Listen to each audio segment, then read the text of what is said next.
Zhang, moored at night by Maple Bridge. The moon sinks, crows call, frost fills the sky. Maples on the bank, fishermen's lamps, my sad half-sleep. Beyond Suzhou lies cold mountain temple. Its midnight bell sounds in the traveller's boat. So, we continue with poems in the heptasyllabic quatrain tradition, and we move to this poem by Zhang. Now, Zhang has only one poem in this anthology, and his name might be a cause of confusion because in the Western transliterations, whether Pinyin or Wei Jill's, his name is written exactly the same way as that of another poet, Zhang, that we've also encountered in this anthology. The other poet, Zhang, also has only one poem, and the other Zhang is a mid-Tang poet, a friend. We've talked about him. He had one poem, if I remember well, about a campaign against the Tibetans or some military campaign in the border, in the northwestern border against the Tibetans. The other Wang Ji, as I said, was a mid-Tang poet, so mainly flourishing in between the 800s and the 820s, 30s. He was a close friend of the important mid-Tang poets like Han Yu, Meng Jiao, Bai Juji, Zhuan Chen, and he was very famous because he actually was the one that put into fashion or renewed the fashion for the Juefu style of poetry. He composed Juefu ballads with a very strong Confucian point of view, with criticism of the rich, of the powerful, especially of the merchants, and defending the situation of the poor. But as I said, that is another Zhang. It's not this Zhang. This Zhang is, the other one is quite prolific. Relatively prolific. 400 poems of his survive. Of this Zhang that we have here today, only 40 poems survive. And we don't know too much about his life, in fact. We know that he was a native of Shangzhou. He passed the Jinshi exam in 753, so just before the Anlushan rebellion. In 756, he left the capital and spent some time in Hangzhou and Suzhou. Presumably, this was the time when he composed this poem, because Maple Bridge is in the town of Suzhou. We know that he returned in 767 to the capital to act as a censor. Later, he was acting vice director of the Bureau of Sacrifices on detached duty in Hongzhou. And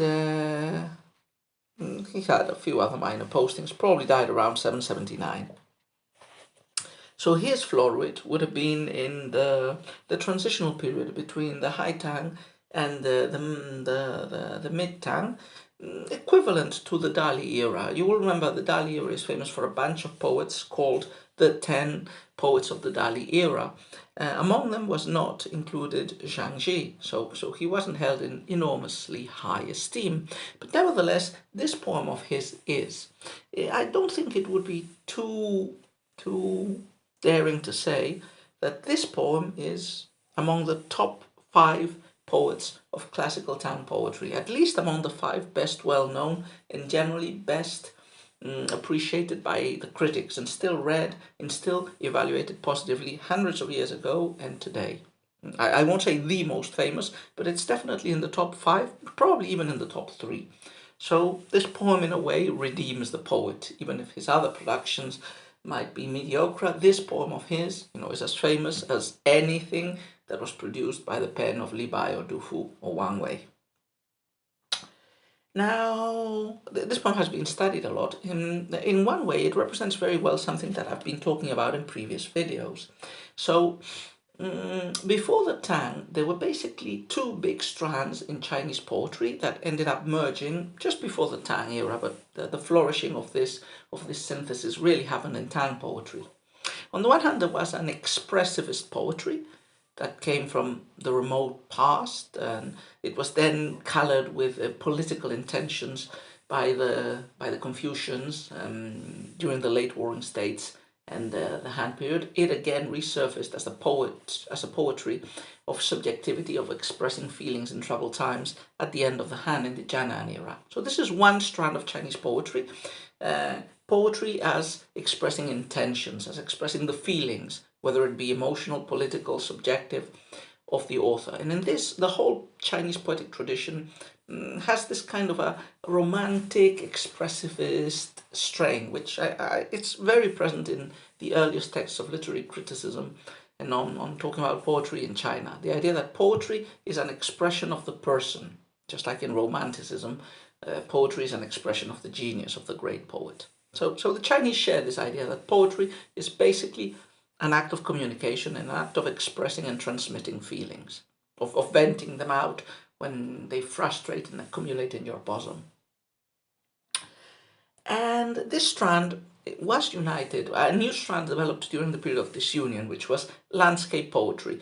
First, landscape poetry which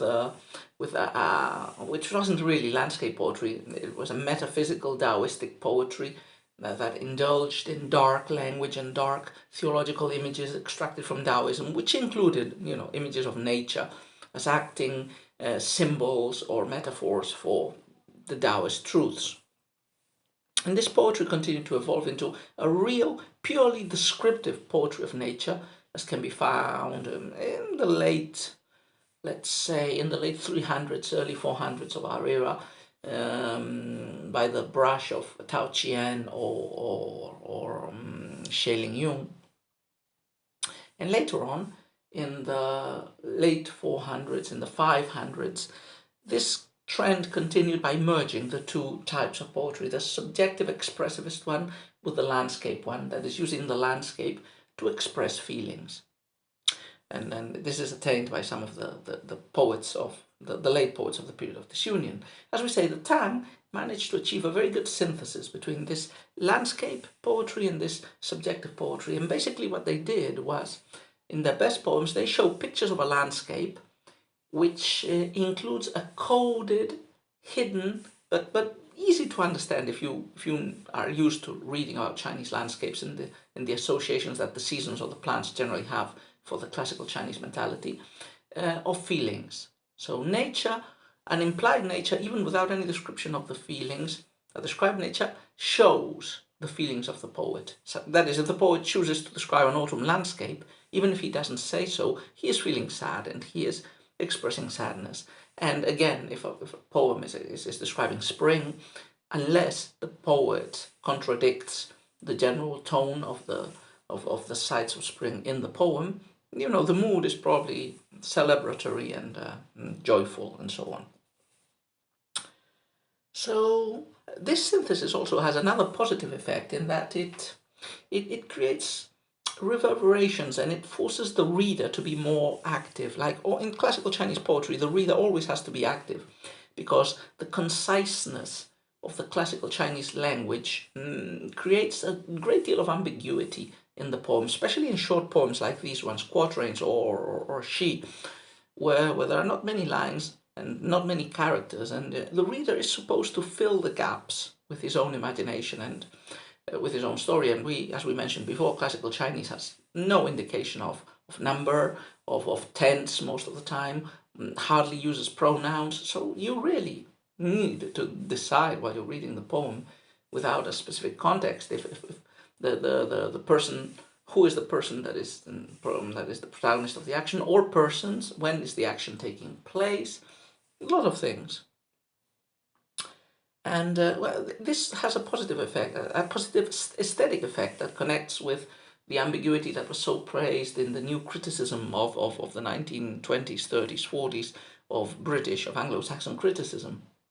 The idea that the reader has to be incorporated and that a certain ambiguity or open-endedness in the meanings of the text, like in not intruding very directly the feelings of the poet into the poem, allows the reader to, construct his own feelings using the text as an artifact to fill with his own interpretations, with his own views, and therefore keeping the poem more alive. That is, a working machine, a poetic machine, an artistic machine that forms part of a tradition that gets renewed by readers continuing to giving sense and meaning to those poems and making the meaning theirs by their own interpretations.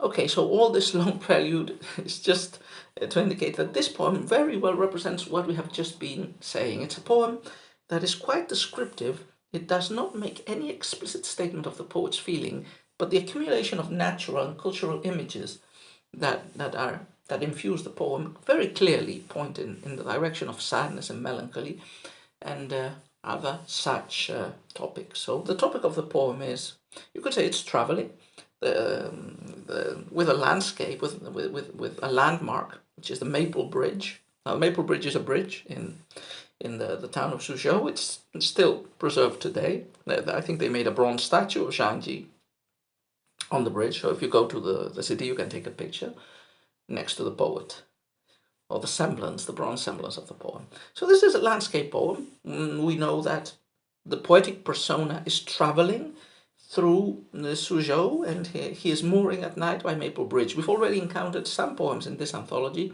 about poets mooring for the night somewhere. And in all those poems, I think we encountered 2 or 3 at least.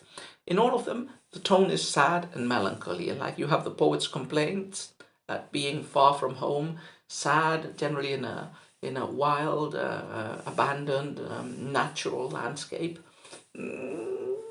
Sometimes with reference to a season that, like autumn or winter, that implies cold and frost, and those natural phenomena act as a metaphor for the coldness, the sadness of the poet being far from home, far from friends and family, a traveler. Remember, travelers, there is very little wanderlust in classical Chinese poetry. Traveling is probably by convention, but it's uniformly depicted as something sad, something bad, something that is a source of lamentation and pain, as a metaphor for death,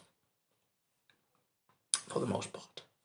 So this poem, it just paints, it's a snapshot, it's a very visual poem, which happens a lot also with some of the great Tang poems. It's a very visual image. You have this poet on a boat at night. He can't sleep, so he describes us the sights and the sounds that he hears at night while he's in that specific place next to Maple Bridge, which is not described at all in the poem. It's only present in the title. So let's take a look at the poem, couplet by couplet. First couplet. The moon sinks, crows call, frost fills the sky. Maples on the bank, fishermen's lamps, my sad half sleep. So the first couplet begins with a series of 3 successive images per line. So 1, 2, 3, 4, 5, 6. I imagine we have, like word, verb, and something else in the first and the second lines. Probably moon sink, crow call, frost, sky fill, and maple bank, fisherman lamp, sad, half sleep. Yeah, more or less. So the first part of the poem includes a description. This is a very cinematic poem as well. So the first couplet focuses on 6 objects, 3 in the first line, 3 in the second line. Now these objects are background objects, so they're part of the environment, which is pretty usual in the first couplet of a quatrain, like the description of the background of the place. Here we start with the moon. So we look at the heavens, and the moon is sinking. So this tells us that we're at night, which is always a sad, melancholy period of the day, and the moon is sinking, so the light is going away. So it's sad. The moon disappearing, it's a melancholy sight. As the moon is appreciated for its beauty, and poets like to spend the night looking at it. So the moon is sinking, the moon is going away, the moon is moving like the traveler. So there are these undertones already being implied from the first image. Crows call, frost fills the sky. Also, the moon sinking is a visual image. The second image in the same line, crows calling. Now, crows generally, the calling of the crows is generally not a happy sound in the poetry of any culture. Bird singing is generally positive. Crows always have this dark, sinister tone in most cultures. So it's an ominous sound. It's not a nice sound. It's a melancholy sound. an unpleasant sound, just like the moon disappearing might be unpleasant for the observer. And frost fills the sky. In this case, I'm not sure how to classify this image. This is not visual, probably, and not oral. It's maybe like a body sense image, because you feel the cold. You probably won't see the frost falling, but you might see, a very clear sky. The moon has gone down, so the stars are probably very visible. The cold is also very, very physically felt by the skin, by the body. And you might feel that cold and the humidity coalescing around that cold and getting hard, maybe on top of the wooden surfaces of the boat. It's like the frost surrounding you and filling all the surfaces. Frost, very important. The reference to frost starts to locate us chronologically, because references to frost are generally exclusive of autumn and winter. So we know that we're in one of the cold periods of the year. It's either autumn or winter. Okay, the second line continues with a trilogy of images. Clearly, the first three images were heavenly. They were depicting the landscape that Zhang is seeing, but they're focusing on what's above the poet. The three sets of images in the second line focus on what's closer to the poem. In fact, there's a bit of a zoom in. You've got the maples on the bank, so the poet is looking left and right from the boat and seeing the trees in the bank. Probably there are shadows. Fishermen's lamps, so fishermen are fishing at night with lamps. Maybe they're using cormorants, and they are closer to the boat of the poet than the maple trees, presumably, because the fishing boats must be floating on the water. And the final element is my sad half sleep. So the camera zooms in, first from the sky, then from the banks of the river, then on the river to other boats, and finally into the poetic persona himself. So there's a nice zoom in. Maples on the bank. Now, maple trees are also generally associated with autumn, because they're one of the nice sights of autumn when their leaves turn red and fall. Fisherman's lamps. So there's tiny points of light that probably mirror the stars and that contribute partially to some light in the darkness. And my sad half sleep. Now, the poet is awake. So that is why he is seeing, the poetic persona, that's why he is seeing and hearing all these things: the moon sinking, the crows calling, the frost in the air, the maples on the bank, and the fisherman's lamps like tiny points of light, like insects, luminous insects floating over the dark surface of the water. My sad half sleep. The poet is not sleeping well. And, this connects with the topic we've encountered a lot of times, the topic of wakefulness at night, where the poetic persona that protagonizes the poem is unable to sleep. And this unableness to sleep denotes a troubled mind. So this already gives us the topic. Not only are we in autumn, but in consonance with autumn, the poet is not feeling well. He has brooding, sad, melancholy feelings. Whatever the reason, whether it be love, separation from friends or family, political reasons, whatever. But the poet is unable to sleep. He's wakeful at night. Now we continue with the second couplet. Now, usually, in these poems, generally the first couplet is more like descriptive, and the second couplet hints more at the subjectivity, at the feelings of the poetic persona. But this is not the case here. Actually, the second couplet continues to be quite apparently objectively descriptive. It just shifts from what we could say is the natural realm, the natural landscape, to the human landscape. So the second couplet actually presents us references that specifically tie the poem to a specific place, to Suzhou, and to the cold mountain temple that is in the outskirts of Suzhou. And it connects us, I wouldn't say a visual element, because, these two places are mentioned, but probably are not seen because it's dark at night. So maybe only shadows or glimpses of Suzhou, of the city seen from the Maple Bridge, might be present in the poet's view, but there's also a sound element. And if the first couplet had an accumulation of images, the second one actually has really only two. So beyond Suzhou lies Cold Mountain Temple. its midnight bell sounds in the traveller's boat. So the poet, who is wakeful at night, who has been seeing this landscape, suddenly, for some reason, a reason that will be explained in the last line, thinks about a temple. So he's in Suzhou. We remember from the title that he is moored by the Maple Bridge, which is in Suzhou. And he thinks of something that is not in Suzhou, that is out of sight, but not out of mind. Beyond Suzhou lies Cold Mountain Temple. So this was very typical outside of the cities, and especially in mountainous areas. There were Buddhist temples, Buddhist institutions in the mountains.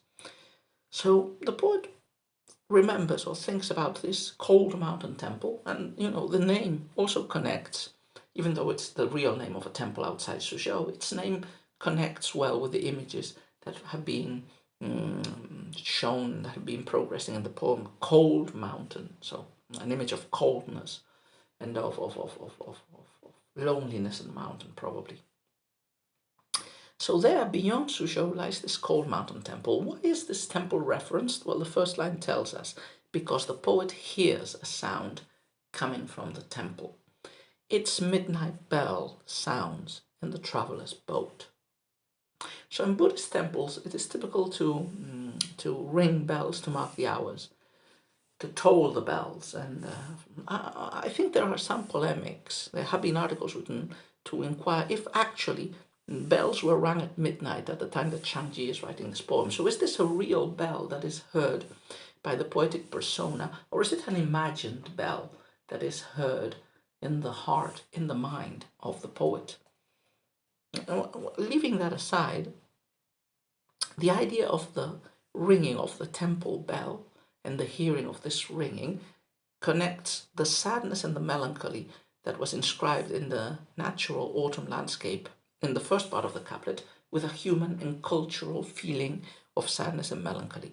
Buddhism is a religious system that emphasizes the transience, the impermanence, the instability of everything in the human realm. Everything is in change. Nothing is permanent. Human life progresses towards decay, and the cycle of samsara is resumed. And especially in medieval Buddhist literature and poetry, there is this emphasis on associating the sound of the tolling of the bells at Buddhist temples with the topic of impermanence, the passage of time. Of course, the bells, this is a time before modern mechanical clocks. Chinese had different clocks which were employed at court, generally clepsydras. I think they had some very rudimentary mechanical contrivances as well, candle clocks and things like that. But clocks in West and East, and bells in East and West, generally act as symbols of the passage of time and as harbingers of death, of the last passage of time for the individual. So the bell rings. There's a very famous poem, not Chinese, Japanese, the Heike Monogatari from the 12th century, and it starts precisely with this sort of image. It says, the ringing of the temple bell at the temple of Gion announces the impermanence of all things. And I think that's the spirit in which this poem ends. It's the ringing of the bell, whether real or imaginary, echoes these feelings of sadness, of autumn sadness, of melancholy, of being far away from home, of being cut away from friends and from family, of a traveler suffering the discomforts, but also the psychological stress and frustration of traveling, of being far from one's place. And those images of nature that were echoing, that were representing metaphorically these feelings, become joined with this last tolling of the bell, real or metaphorical, that really puts a close to these sad feelings and also to the poem. So quite an interesting piece of art, a good example of high Tang, descriptive but also symbolic poetry at its finest.